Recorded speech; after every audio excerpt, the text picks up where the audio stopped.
Good evening, Des Moines. Welcome to the Doc and Lefty program here on webcast1live.com, being broadcast from the downtown studios in Des Moines, Iowa. If it's Tuesday, and this is Lefty coming to you, bringing you the perspectives you love from the sides you hate. And with me, as always, is my partner in crime, the man with the plan that confuses Iraq and Iran, Dr. Patrick Bertroche. Doc, what's up? I have never confused Iraq and Iran. I have confused Iran by a flock of seagulls. You know, I understand. That's a really old that you pulled that one. I pulled that one out of my childhood. Yeah. Straight out of my childhood, and it was painful. How have you been? You know, we were talking about it when we were getting ready to do the show, and me personally, I'm just a little bit tired. Didn't get a lot of sleep last night because I'm kind of an idiot. Well, that's because you're a liberal. Well, it's my brain operates at a completely different level than yours. I just got a dirty look from Maddie G. and so sometimes it's hard to turn off all of the messianic thoughts that I have about myself. Anyway, but no, it's been going pretty well. You know, it's an interesting time to be following all this political stuff going on, especially getting closer and closer to election time. Let me ask you this. First of all, how have you been? You know, I've been okay. I've been trying to update Facebook over here, and the computer is slow. Yeah, it happens. I thought my old computer at work was bad, but let me ask you this. Yeah, what? We got November 4th are the elections, and you know me, I like to go in person. There's something, I don't know about you. I don't know if you like to vote early, if you like to go on election day. Early and often. Right. I like to go on election day, go to the actual center, meet the people, kind of chat with the volunteers that are doing the thankless work of monitoring the polls. And thankless is a good word for it because man, well, like, they don't get paid. Well, like I told you,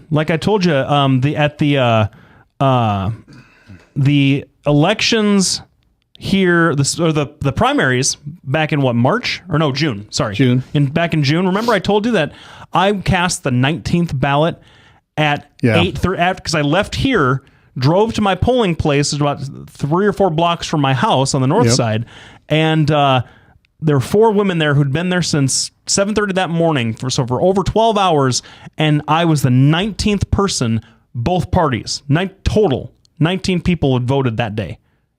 Yeah, I couldn't believe it. We've talked about it. It's a very low turnout. Yeah, low turnout. So it is thankless work, and I like to go. But here's the question I was going to ask you. So, I think last week I received in the mail my Democratic Party notice to request my my absentee ballot and vote early. Yep. Did you receive yours?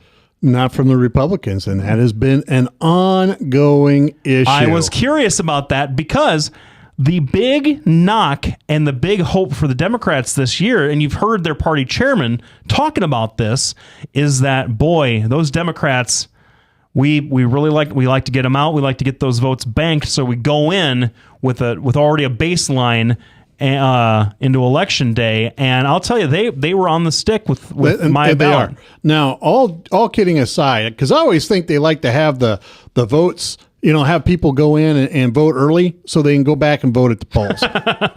But the truth of the matter is, because how do you do a recount up in Minnesota and wind up with 433 more votes cast than there are people in the county? That's a curious question. Maybe we'll ask the Doc and Lefty Minnesota podcast that question. Yes, we should. We should do one. But the bottom line is this is going to be a repeat of the other election years. The only thing that's beneficial is the low information voter turnout is low in off-presidential years. And so for the most part, when I look at, now I'm not trying to denigrate the left or hold up the right, I promise on this one. But when you go out and you talk about issues and everything else with people from the right and people from the left, people from the right have a tendency to go down a list of things that are important to them. And people from the left, the ones that I talk to, and I do have lefties in the family, they have a tendency to say, well, this is what I feel about it. Whereas people on the right have a tendency to say, well, this is my issues. And so we call them low information voters. And that is exactly why the Democrats are great at targeting them. They get it's not only their base that goes out and votes, but they get a lot of the independents out there to try to vote early as well. And the Republicans simply don't have that mechanism in place. They simply don't. Well, and this is this is fascinating to me. Now, I'm going to admit this on the air because this is a safe space and I feel comfortable doing so. Back in 2010, I helped do some phone calling and door knocking for Ed Bull in his first county attorney election down there in Marion County. I'd worked for him. I liked the guy a lot. We've been friends for a long time, and I wasn't voting in that election, so I didn't have to put myself in the position of voting for a Republican, which wouldn't be the end of the world. I just have never done it. Ever. Yes. Never voted for a Republican in my entire, in the last, 14 years that I've been eligible to vote. Anyway, you would be surprised, or maybe not so surprised, by the people, when you're doing the groundwork, doing the things that the Democrats have traditionally been really good at, you're passing out the literature, you're not going to endorse, saying, hey, can we count on you for Tuesday? How many of those people will show up just kind of wanting and vote for your guy just because you asked them to? Absolutely. And it's just that to me is because I try and keep up on stuff. So I would never go in blind, or you come to my door and say, hey, I'm Pat Petrosha, I'm running for Congress. You don't know anything about me, but I sure appreciate your vote. Okay, that works. That's politics. It does work. And, I'm going to tell you, there's not a lot of Republicans that do that. We'll mention friends of the show. Tom Shaw is pretty good at knocking on doors. The best door knocker I know is Brad Zahn. He's the only guy in the congressional race that out-hustled me. And I can tell you I did as well as I did because of that very reason. But other Republicans don't. As much as I support the Republican Party, I've only actually had 3 people ever come ask for my vote or come door knocking. One was this Freeman kid that was running in the House district in my area, and one was a guy named Mike Brown, and the other one's Brad Zahn. Mm-hmm. They're the only ones that ever showed up and asked for my vote, which is, to me, I'm like, well, why don't we have a better organization to do this? That was really one of the strengths that Newt Gingrich had on the ground, is he got people together, organized in all the counties, so that we could at least go out all together and start banging on doors. So, I mean, that's a real key issue. Well, and we're going to talk a little bit about kind of the ramp up to election day. You wanted to discuss some 3rd district stuff. I've been seeing the new David Young ads and some of the Stacey Apple stuff that's been out there recently. So this next question I'm going to throw to you will kind of dovetail very nicely into that next segment. You bet. What is the difference between the Democratic ground game, do you think, and the Republican ground game? Do you think that it's something along the line? It can't be theory. It can't be political attitude. It's got to be. To me, it seems more functional than that. But it is. I've listened to pollsters on the Republican side. I've listened to party bagmen on both sides. They both say the same thing from the different perspectives. You got to get your base out. You got to mobilize your base, get your ground game out, and then use your door knockers to sweep up the independent. They both have the same strategy. Why are the Democrats better at it tactically? Yeah, I'm gonna tell you that is a very good segue. We're going to get to that question right after this break. Don't forget, we're going to be talking about climate change, the Climate Change March. We're going to finish up the 3rd Congressional District here. We're also going to be talking a little bit about religion a little bit later on, and we're going to have a World News Tonight kind of segment to kind of keep everybody up in the loop what's going on in the world. We want to thank all of our sponsors, Petrosha Associates, Labinas Law Firm, Halo Capital, and you can find them at Des Moines InterestRates.com, Des Moines Anesthesia at 515-574-6442. Don't forget to follow us on Doc and Lefty Facebook and Twitter. Thanks everybody tuning in. We'll be back right after this break. Petrosha Associates, how can I help you? Petrosha Associates will provide you with a friendly, caring, and confidential place to find help for mental health concerns. We are ready for your call. Our doctor, Dr. J. Patrick Petrosha, provides a full range of psychiatric services for children, adolescents, and adults in a forthright and informative manner while maintaining a casual, comfortable, and relaxed atmosphere. Whether you're 10, 25, 50, 80 years old and beyond, Everyone needs to live within their means. I'm Tom Coates with Consumer Credit of America. For almost a quarter of a century, we've helped people of all ages learn to manage their personal finances to benefit them far into the future. When problems arise, we've got the experience you need to make those debt problems go away.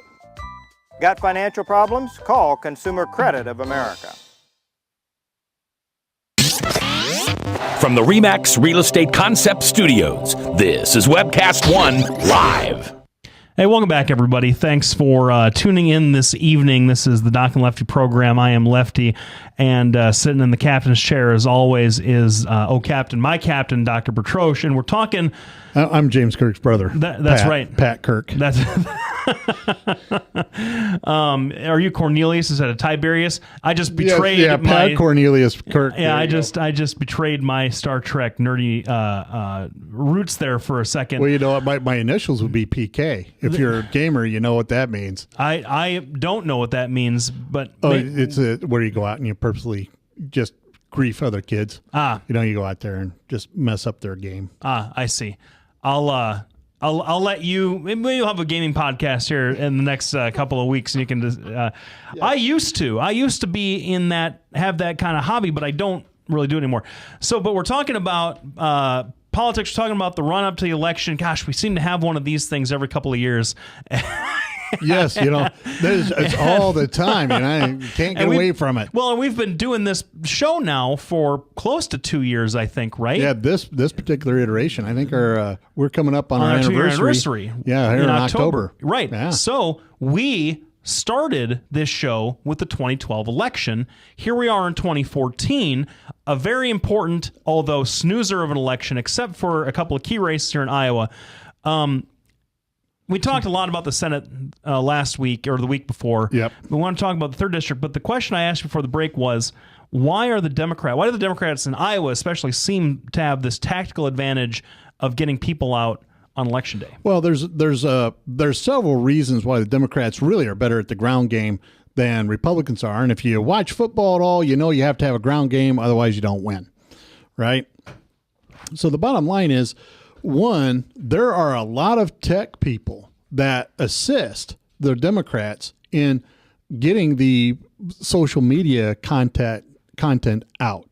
And there's several people from Facebook that help the Democrats. There's several people from Google that help the Democrats. And they have an intrinsic knowledge of the new technology. Now, contrast that with the Republicans. They're excited that they're dealing with year 2000 technology. Honest to goodness. I did see somebody from the Mitt Romney campaign once keep his AOL CD that we used to get in the mail back in the 90s. Yeah. But that's a joke. It's a terrible joke, but anyway. But the unfortunate thing is the truth. Matt Strawn did the best he could while he was chairman to try to upgrade all of our machines, all of our software that the Republicans use. And the bottom line is, having several friends that have run for office on the Democratic side, there's no comparison. There's absolutely no comparison. I hate to be look at it. Our producer is a big flaming liberal, our social media girl is a big giant liberal. Right. So when we're doing the show, there's actually one conservative within 10 blocks of here, and it's me. And that just shows the power of that. Number one. Number two, you can make fun. I remember Republicans making fun of President Obama for being a community organizer, and that was his experience. You know what? That community organizer just got done kicking a crap out of 2 Republican candidates. And not just, knocked them down, put the boots on them, slapped them around, set them on fire, sent the ashes home. All right? I don't care what you say, the Democrats are great at organizing. The problem is, and this is the problem I ran into when I ran for Congress, is the same issue Brad ran into. It's the same issue that I can just see David Young running into. He doesn't have the technology to get people out. You just don't. You run into the Republicans, and they're doing it old-fashioned way. They're calling people up. They're doing the robocalls.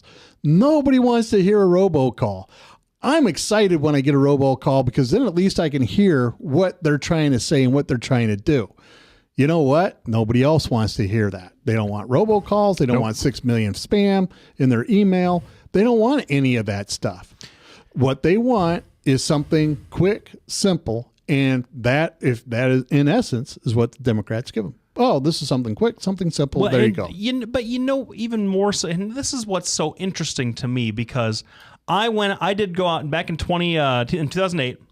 I did go out and door knock for Obama. In the 2008 election, I volunteered, got my neighborhood packet. It was by my place when I lived over by the Drake Law School, and hung literature, talked to people, did that thing probably for about 3 hours, I think, on a Saturday. It was a beautiful day. Yep. This time of year, it was great. It was awesome.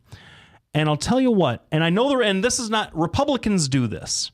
And Republicans have their folks that have. I know you talked about Newt Gingrich. I'm sure had his supporters that would do this kind of stuff too. But you can't beat the face to face.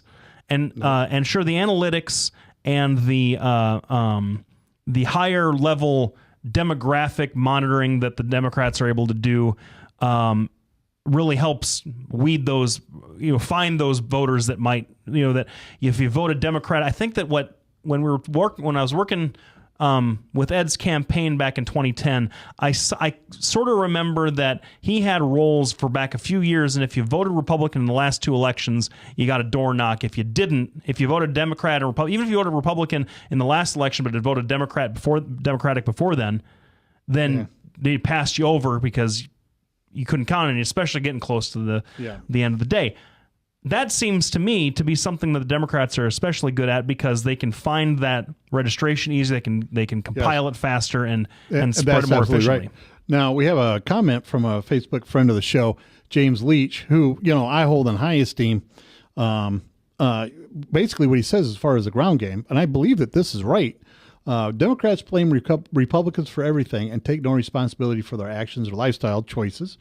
And second point is Republicans incompletely defend themselves and say it's okay to be a rhino, which is a Republican in name only. So what would you say to that? Well, I disagree with that characterization. I mean, but I would ask him if he was here to explain how. Okay, I'm a Democrat. I don't know that I've ever blamed a Republican for my lifestyle choices or my problems. I've blamed the Republicans for the damage they've done to the country consistently over the last 30, 40 years. But that has nothing to do with my own personal decision, because I've never voted Republican. Well, but I think that first point is 2 separate points. Okay. Well, why don't you explain it? Because well, for me, now I got to read it again. Yeah. You said Democrats blame Republicans for everything, which they do. I mean, how many shows we go through that you don't scream about, I blame Bush or something along there? Not a single one. The time when it stops being his fault, I'll stop blaming him. Well, but the thing is at what point do you go, well, hold on, this is now Obama's I would like to. Here's a question: how long did it take you to stop blaming Jimmy Carter for the economic malaise of the 70s? About 2 years. About 2 years? Yeah, Reagan turned it around. Now it's Reagan's economy. And so but Jimmy Carter doesn't get any credit for anything that he may have done, especially being the only modern president in the last 40, 50 years to not fire a shot at anybody. Right? Well, great. I'll give them credit for that. No, Iran also took over our embassy because we weren't willing to fire a shot at anybody. Now, that's perceived as weakness. Right, and he had a plan to take care of it. That didn't work. No, the first one failed. The first one failed, but he had another plan to take care of it that didn't work either. That the Reagan campaign sandbagged and anyway. So the bottom line is yeah, you can blame the previous president, fine, throughout your entire first term, but at some point you need to say, listen, now it's my problem when we need to move on. So we're going to come back at this next segment because you can't ever get a liberal to stop blaming Bush. That's the truth. So we're going to be back this next segment. We're actually going to talk about 3rd Congressional District and the doings going on over there. There's some new news over there I don't think you know about. We want to thank all of our sponsors. We'll be back right after this break.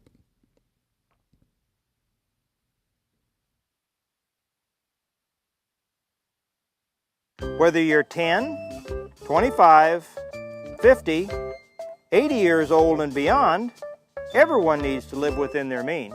I'm Tom Coates with Consumer Credit of America. For almost a quarter of a century, we've helped people of all ages learn to manage their personal finances to benefit them far into the future. When problems arise, we've got the experience you need to make those debt problems go away. Got financial problems? Call Consumer Credit of America. Metro Ford's on everywhere. Metro Ford's on everywhere. See 'em here, see 'em there. You got bad credit? We don't care. Metro Ford's on everywhere. Metro Ford's on everywhere. Visit emetroford.com for your guaranteed credit approval. Good credit, bad credit, no credit. Everybody drives with guaranteed credit approval at emetroford.com. Metro Ford's on everywhere. Visit emetroford.com today.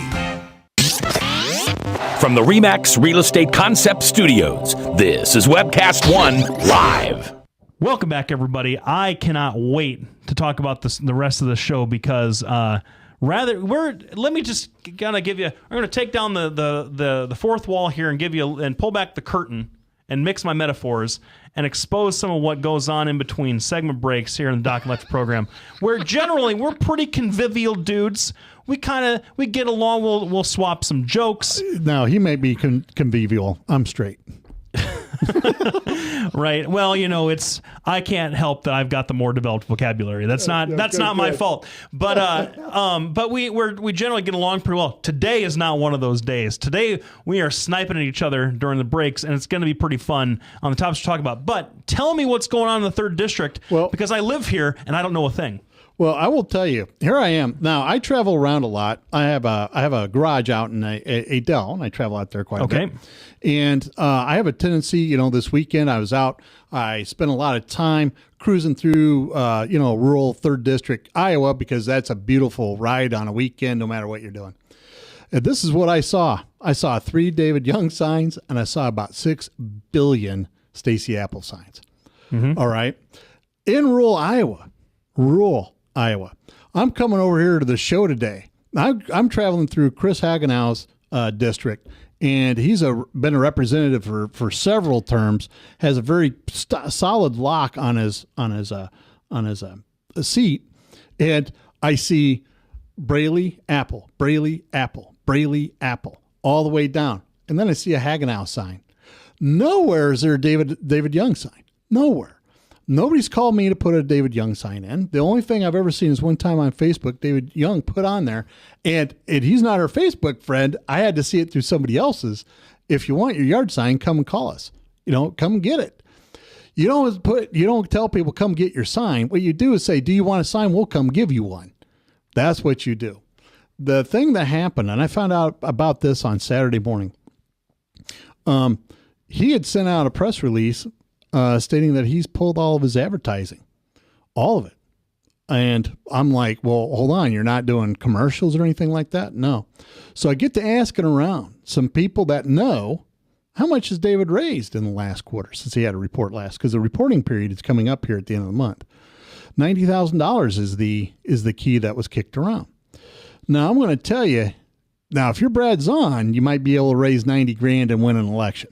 You might be able to do it. But Brad didn't raise. He raised close to $200,000 and didn't get it done. And Brad was our best choice, I believe, this year. And David Young is just not raising money. When I start talking to people about why David Young can't raise money, why he doesn't have anybody helping him with this election, I get one singular answer from the conservatives. I don't like backdoor deals. That's number one comment. When I start talking to more moderate, or in other words, rhinos, they tell me a different story. They say, you know what? I like David. I'm glad, I think he's a voice of moderation, but you can't give in on 3 of the biggest platforms that we have. One being minimum wage, the other one being, term limits, and the third one being immigration. And these are people that are moderate Republicans. When I talk to independents, carpetbagger is a word that's it's not brought up, but that's what's described. He just came back to Iowa because he's been out of Iowa for 20 years. So the bottom line is now signs don't mean anything, right? That's what the old adage is. You need your sign out so people know. But the bottom line is right now, Stacy Apple is showing a lot more support in rural counties in Iowa and in Dallas County and in my county, Polk County, out there on the west side, than David Young has. And like I've said before, David Young is not even a Facebook friend of ours. And I'm Facebook friends with every major person out there. I mean, geez, Chuck Grassley,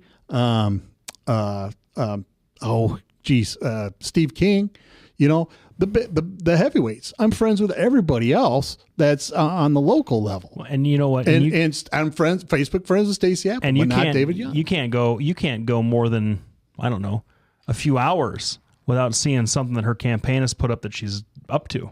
Yeah.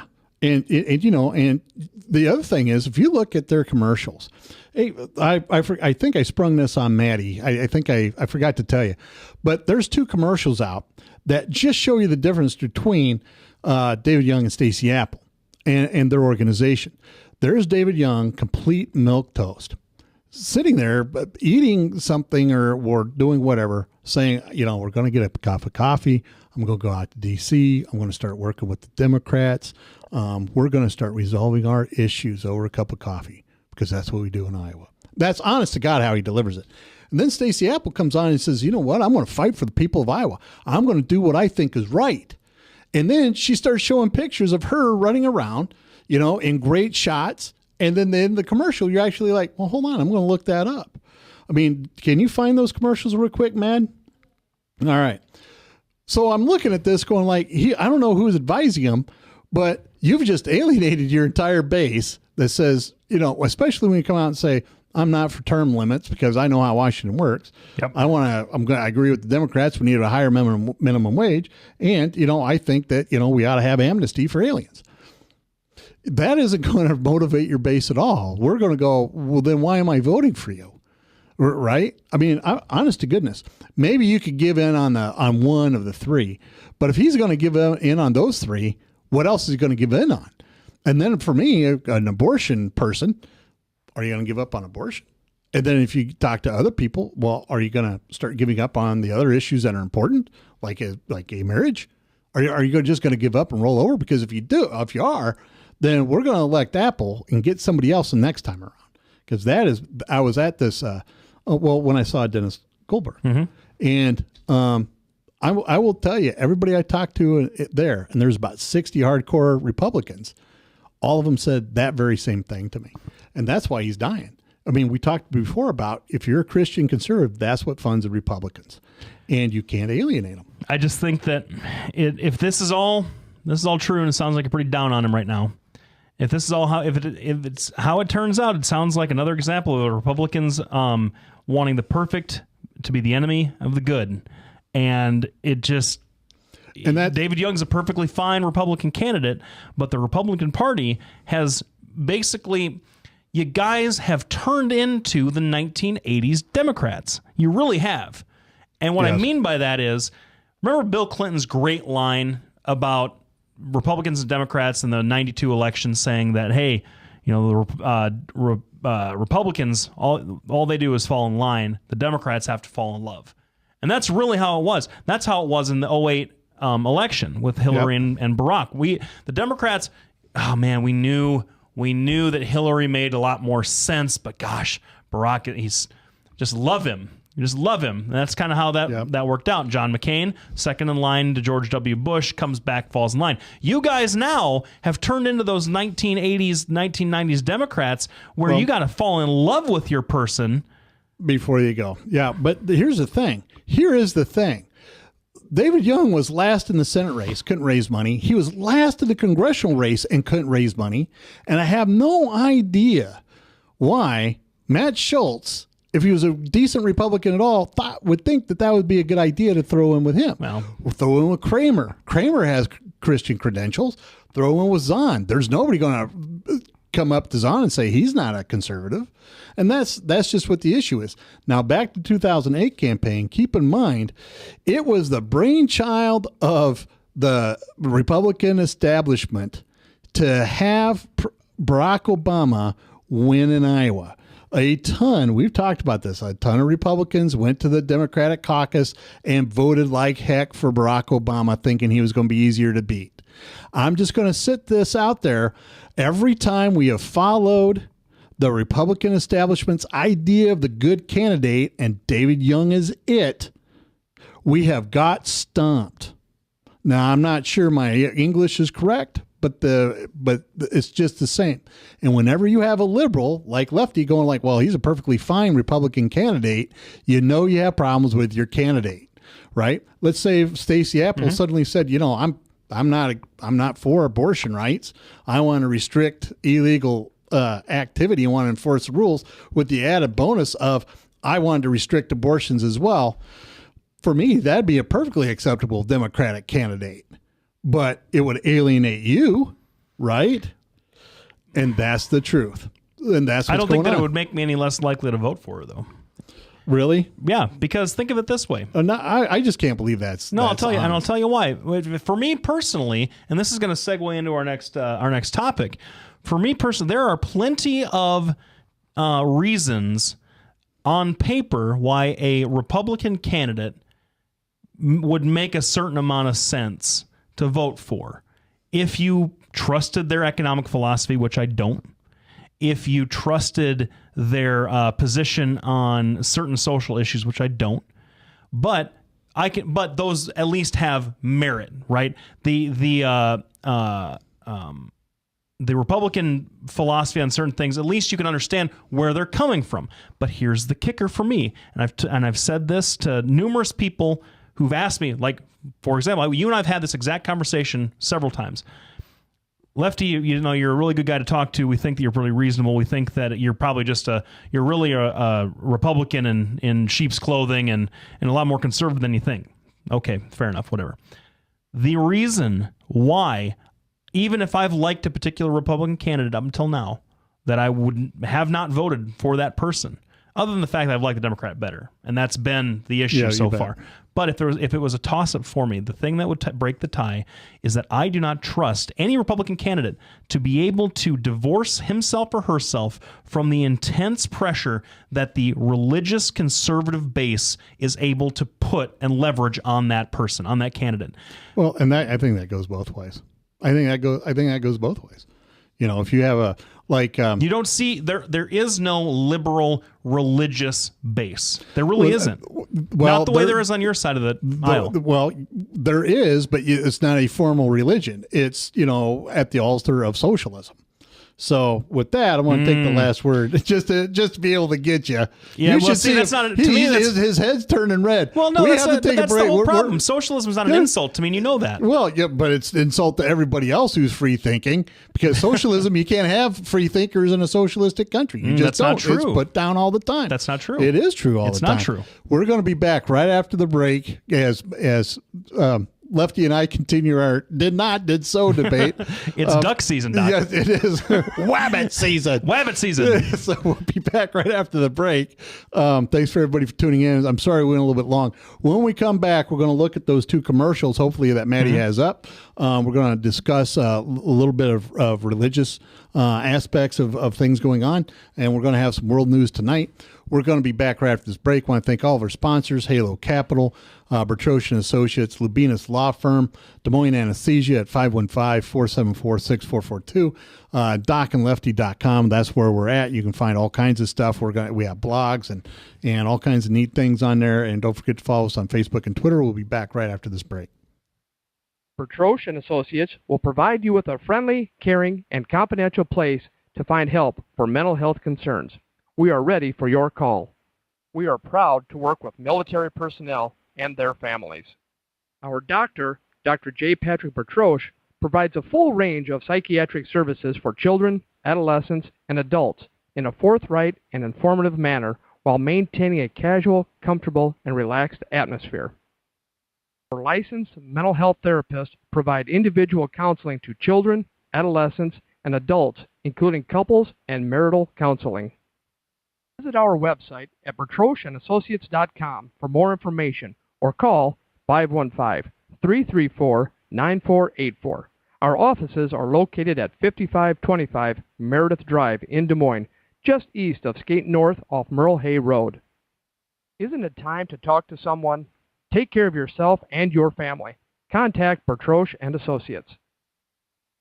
Hey, welcome back, everybody. Thanks for sticking around for this half hour. I think, Doc, you got those ads queued up. Yeah, I think so. Maddie, play one for us, if you would, please. Which one's this? Is this this is David Young's commercial? I think this is the one we were talking about. Where I'm from, when there's a problem, we sit at the table, share a pot of coffee, hear each other out, and find a solution. That's what Congress needs. I'll be at the table to get government off the backs of Iowa's farmers, families, and small businesses. It's how I was raised. Guess it's an Iowa thing. I'm David Young, and I approve this message. Now, that's I great. I'm glad people want to get together and do the right thing. The problem is this is kind of like sending a sheep into the wolf's pen in order to negotiate with him, and he comes back out and says, well, the wolves have agreed to only eat half of me. Honest to goodness, that's really what it's like. And if you don't want to fight for your main base's constituency, then your main base is going to stay with you. I mean, that is essentially what that commercial says. Great that you want to sit down and compromise. Great that you want to work with the other side of the aisle. But during an election, that kind of rhetoric does not ever play well. It just doesn't. When Walter Mondale got up there and he freely admitted, yes, I'm going to raise taxes. That was the end of his campaign. It's the same thing here. Can we have the next commercial, Mad? We have DJ Maddie G in the back queuing things up for us. Spin us some tunes. I've got 6 children, ages 5 to 17, and take it from me, I've learned how to solve problems. It's a skill I'll put to work for you in Congress. Problem with Social Security? I want to hear about it. Medicare? Tell me. A small business stuck in red tape? I'll help. I don't care if you're a Democrat or Republican. I've lived my whole life in Iowa, and I'll listen, and I'll work for you. I'm Stacey Apple, and I approve this message. Did you hear that? She's lived her whole life in Iowa. That was the takeaway, right? Absolutely. Hey, David, where have you been for the last 20 years? Well, I've been out carpet bagging out in D.C. That's fascinating. Yes. But you see the energy of Stacey Apple's picture. Yep. I mean, here she is. Hey, I'm a mother of 6. Holy smokes. That's something I didn't know. She's walking around. And she's walking around. She's at a factory. Yeah, Yep. no, you're right. They both said the exact same thing. Did you notice that? They did. I want to hear your problems. I don't care if you're a Democrat or a Republican. Let's get together. Let's get the work done. She's outside, running around talking to people, and I love sitting at the table drinking a cup of coffee in the morning. I really do. But at some point, I got to get up off my my welfare mooching rear end and get some work done. Absolutely. So, I mean, that's just the difference. Now, I don't know who's running David Young over there. I don't. But I can tell you that the rumor is there's a lot of people that are running or that are over there. The rumor is there's a lot of people working in David Young's campaign that really are, pro-choice, pro-gay marriage, pro-amnesty Republicans. And the bottom line is you can't be all three and still consider yourself a Republican. You have to then say, well, I'm a conservative Democrat, because those are planks in the platform. People that give money aren't going to give money to that ad. Stacey Apple, her handlers are doing it a lot better. Sure, her social media is all over it. Like you said, there's something on Facebook. There's something on Twitter. I regularly get updates. Hi, this is where I'm at today. Please come out and see me. Hi, this is where I'm at today. Please come out and see me. I haven't received a single email blast telling me where David Young's going to be. So he's a stealth candidate as far as the hardcore Republicans are concerned. And whenever I talk to anybody, they may argue about Bob Kramer being a good candidate. They may argue about Brad Zahn being a good candidate. Some of them even say, well, I think Matt Schultz had a lot of baggage around him, but I think that he would have made a good candidate. So you're talking about all these people, all the conservatives going like, we don't understand how he became our candidate. I mean, it just, I don't know. We've discussed the other guys in the third district race that kind of that flamed out there at the end, and enough. I don't know that I've got anything more useful to add. Is there anything else about this race? There's that's the problem with these House races. There aren't a lot of polling numbers, so we don't to talk about. The national media doesn't pick up these House races as much as they do the Senate race. I guess we could check in quick with Braley and Ernst. Still, the most recent two polls since that 6-point out of the Quinnipiac have them tied point to point. Yeah, and a lot of this with the Senate race really depends on where they're operating at the time. Joni was really operating pretty hard over in Braley's area right before the Quinnipiac came out. Mm-hmm. So there's something to what you said. Joni Ernst, she's always telling me where she's going to be, right? Bruce Braley, even though I get his updates, he really doesn't say where he's going to be. And in fact, the Waterloo Courier had something about, they compared where each one of them was and how accessible they were to the public. And their opinion was it's about equally accessible. But as far as my email blast that I get, Bruce Braley will say, "Hi, we're having a fundraiser, bring $100." And Joni Ernst says, "Hi, I'm going to be here and I would like to meet you." That's the difference in the two. But Joni has got to get on the stick and start separating herself. And she has to start responding to the accusation she's just Sarah Palin light. Well, one of the problems with Braley right now is they just had the last Tom Harkin steak fry down in Indianola. Yep. Not this past weekend, the weekend before last weekend. And I was talking to a guy who I do some business with out in New York that asked if I'd gone down to it. He knows that I'm a Democrat. And I was like, I think I was doing. I'm pretty sure that I had something else going on that week, and I was playing a gig or something. Doing gig. But and wasn't able to make it. But so Hillary and Bill were there.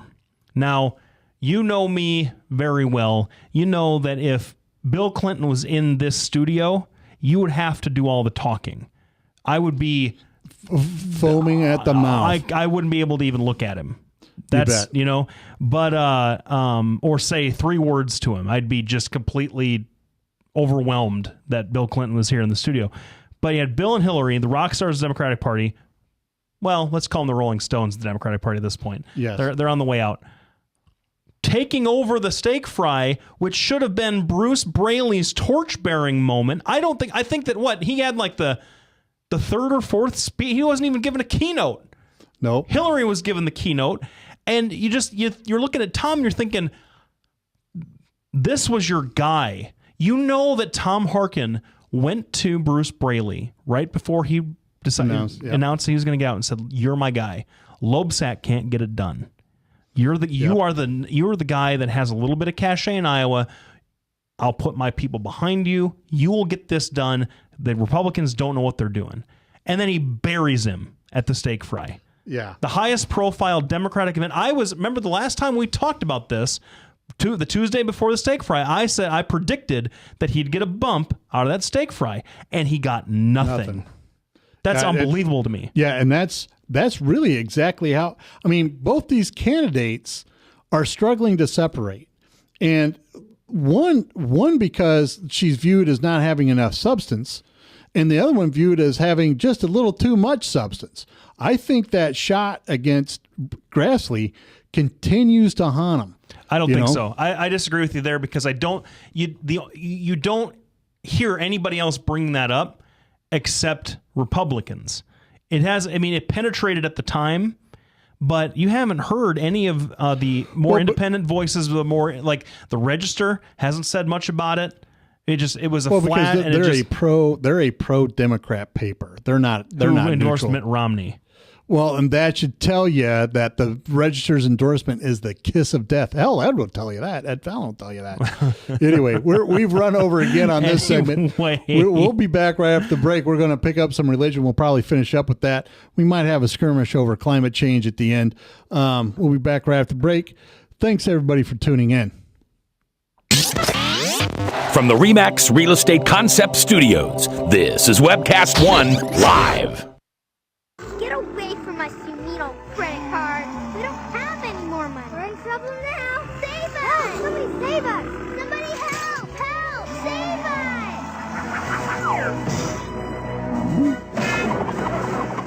Hi, I'm Tom Coates from Consumer Credit of Des Moines. If your credit card's a little too animated, give us a call.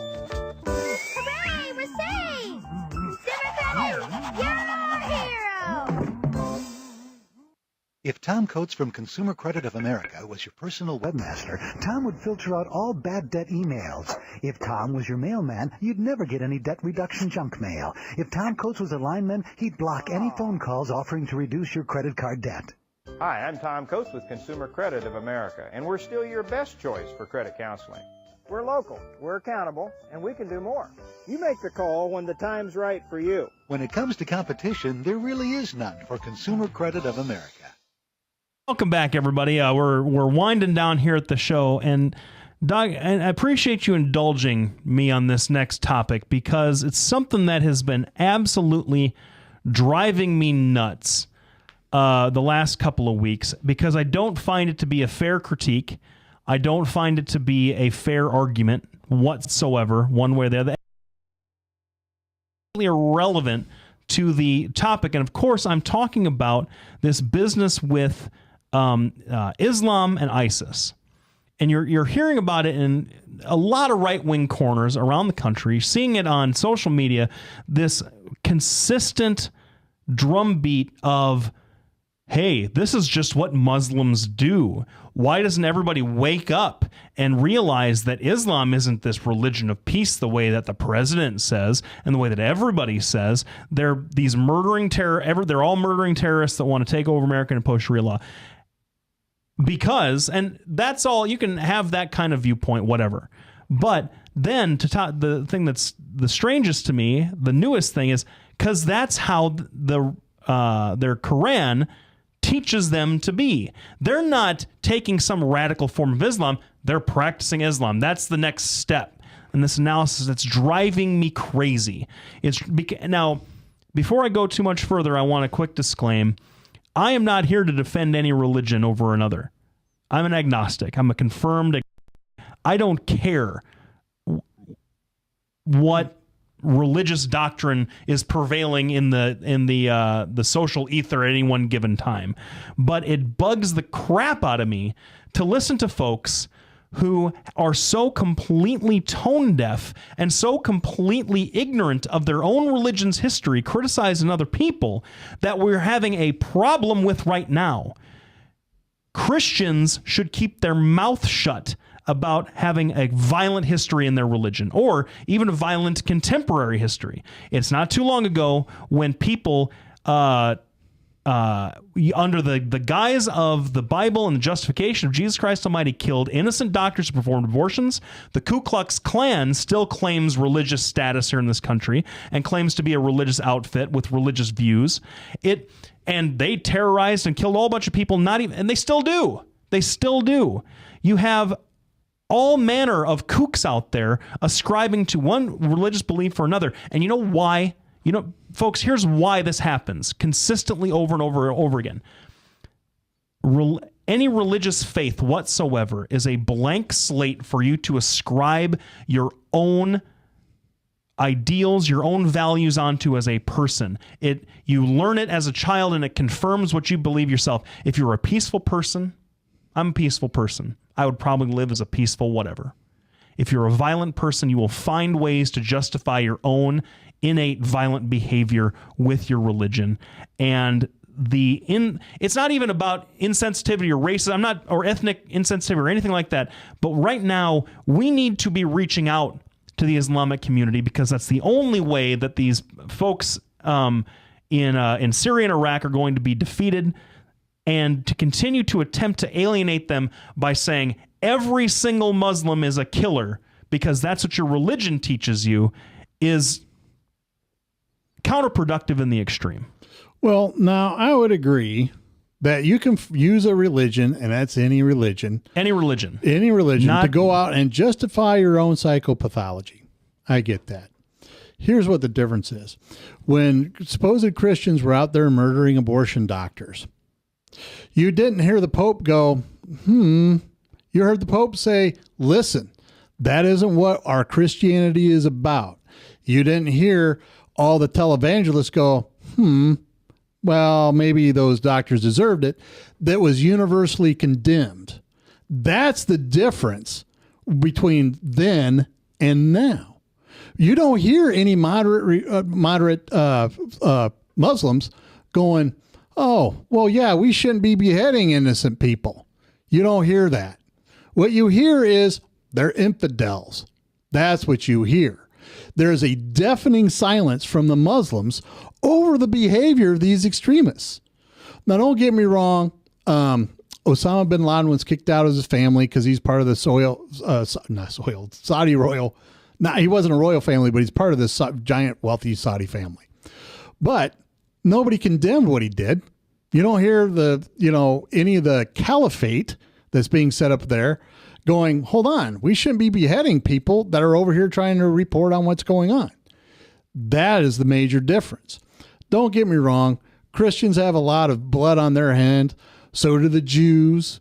So do for crying out loud, the Buddhists in Nepal are fighting the Chinese, the Maoists, the Uyghurs over in China. They all are fighting. They're all using religion as a basis. But what you don't hear from the Christians is, you know what? Let's go over there. We'll set up our own papacy and we'll behead anybody that doesn't like us. You don't hear the Jews saying that. What you see is a concerted effort in these Arab Spring countries of systematically eliminating the Christian population, either through forced moves, through killing them, or making it so uninhabitable they have to go. The territories that are the Gaza Strip, those kind of areas where Muslims dominate, are having a heck of a time, the Christians over there. All you have to do is follow some of the Christian media, and they'll tell you. Now, I understand it might be biased, but when you take a population at 30%, and in 20 years it goes from 30% to 13%, there's something going on. That is the major difference. You know, I don't want to play gotcha with you, but I'm going to, because you're completely wrong. There are several prominent Sunni and Shia Muslim leaders that have decried and criticized ISIS in no uncertain terms. I've got it right here. I'm not going to read about, baby. Okay. All right. So we've got Shuja Shafi of the Muslim Council of Great Britain. Violence has no place in religion. Violence has no religion. You have Breitbart, no less than Breitbart, acknowledging two prominent Muslim leaders are urging Muslim men not to join the radical jihadists. You've got Muhammadiyah, an organization with 29 million members, is more modern, well-known for educational activities and avoids politics. Their secretary said ISIS does not represent Islam. Al Arabiya News reports that the Arab League chief denounced acts committed by the Islamic State in Iraq as crimes against humanity, demanding that they be brought to justice, and he strongly denounced the crimes, killings, dispossession carried out by the terrorist ISIS against civilians and minorities in Iraq that have affected Christians in Mosul and Yazidis. Now, terrific. What Islamic nation leader has said anything similar to that? What? That's my question. None. It's great to be ahead of an organization that says we're peaceful. We don't like that. But what you don't hear are these Arab Spring nations. Okay. So that's what the issue is. No, but it's not the issue. You're putting a government on blast for not talking about it. You're putting a religion on blast for the action of a government. How does that make any sense at all? How does that make any sense at all? Well, when they set up these things and they say these states and they say we're an Islamic state, we're obeying whatever law is Sharia law. Then that's what happens. Saudi Arabia, you don't hear them going, "Holy cow, we deplore this stuff." You hear them going, "We'll help you in the background." You don't hear Turkey going, "Hold on, this is terrible." You hear them say, "We're going to help you in the background." That's what you hear. You don't hear them say, "Gosh, this is terrible." So maybe that's another reason why we keep religion and government separate, and why condemning religious acts by condemning religious peoples because of the lack of government action is a completely incomprehensible argument. Maybe that's the reason. Maybe that's the answer. But part of what's going on is particularly liberal women get up there and say, well, Islam's religion of peace. I had this Facebook fight with one of our guests here a little bit ago, and she got upset because, it was like, I'm tired of people, basically your point. And I said, that's all well and good to be tolerant of a religion until they cut your head off. Well, now there's a big old thing. Oh, I can't believe you're full of hate. Until the entire religion, religion. That's my point. That's my whole argument. Yeah, I don't see any Christians or Jews running around capturing people and cutting their heads off. How many? When was the last time a Christian cut off somebody's head? Name one time. Cut off somebody's head? Name one time in the last 20 years where a Christian went and said, I'm doing this for Christ and we're setting up a new papacy and cutting off their head. I'm going to specifically reject that notion, but I'm also going to cite Scott Roeder walked into George Tiller's church and killed him in front of his congregation and cited God and Jesus Christ as motivation for doing it. Citing God is one thing, but creating an entire caliphate is something else. There has to be tolerance there of an incredible view to go, well, hold on, we're going to tolerate this. Islam's religion of peace. Islam encourages this kind of stuff. I mean, if you read it, have you read the Quran? Read it. Yes. Yes. Cover to cover. Including the Hadith, which are just the judgments by imams from after the book was written.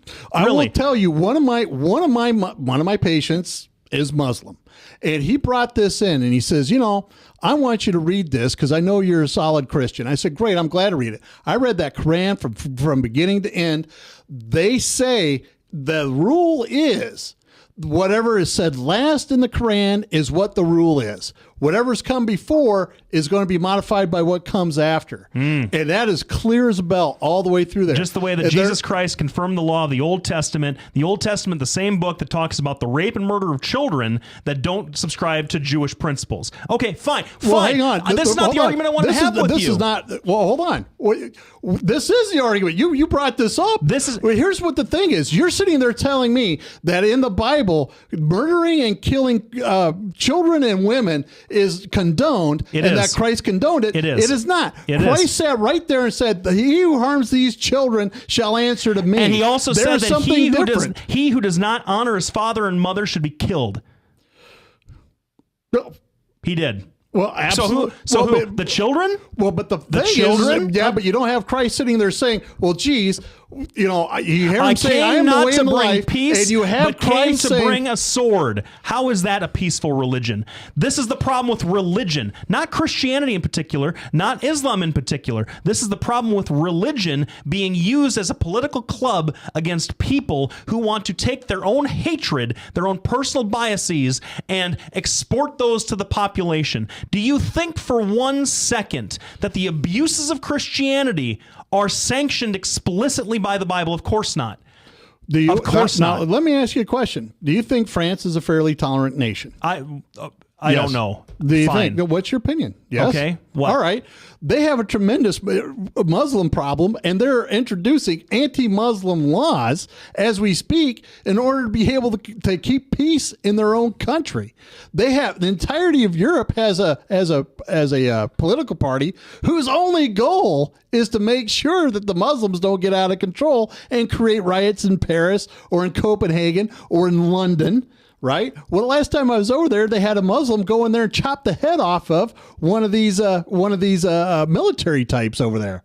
I mean, that is what we're facing.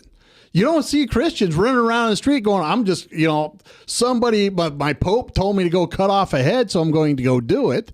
That's what the problem is. And if you want to know truly who I blame for all this stuff going on over there, we're going to bring it right back to social media. I mean, these two girls in Austria got trapped in the social media, went to join the jihad for ISIS. I mean, honest to goodness, and you want to talk about short and, make it look popular. That's part of the problem with Islam. So I'll give you the last word on this. You say whatever you want because we're at the end of our show. Oh, okay. I'm sorry. You say whatever you need. 2 minutes. I think that I've said all I needed to say. But when it comes to this kind of argument, I'm not preaching tolerance of Islam. I'm not preaching tolerance of Christianity. I'm not saying anything with respect to any particular belief system whatsoever. I'm saying that all hatred. Well, I'll just say it. It's a lot easier to spread hatred and violence on the guise of religion. Period. All religions do it. All religions have done it. And until folks are ready to stop using their religion to further their own personal hatred, this stuff is going to continue.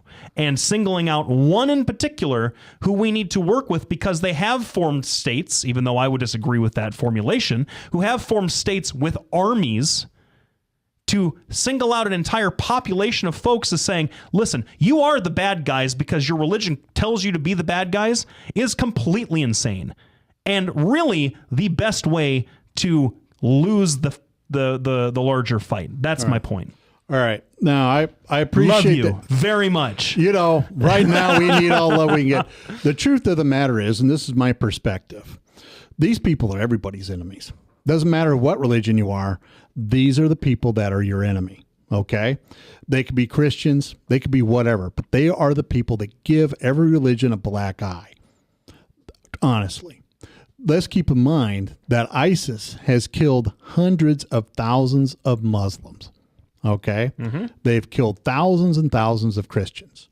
And the bottom line is we really didn't pay attention until they started cutting off American heads. The bottom line is why are those hundreds of thousands of Muslim innocents worth overlooking, but one American is not? We need to stop and take an honest look at this. So that, I guess I am going to take the final word on that. I agree with you. All right. Thanks everybody for tuning in. We'll be back next week. Well, you won't be back next week. I won't be back, but I might tune in. I might do a Skype thing. Okay. Thanks everybody for tuning in. I want to thank all of our sponsors, Halo Capital at DesMoinesInterestsRates.com, BertrosianAssociates.com, LabinesLawFirm.com, Des Moines Anesthesia PC at 515-574-6442. Please follow us at Doc and Lefty, Facebook, Twitter. We're going to be both doing blogs this week. And even though we promised last week we'd have them up, we're apparently bad at keeping our promises. We're a week behind. Yep. All right. Thanks everybody for tuning in. We'll be back next week. Hi, I'm Representative Tom Shaw, and I love these guys. Both of them. Love these guys. Get over here. Love both of them.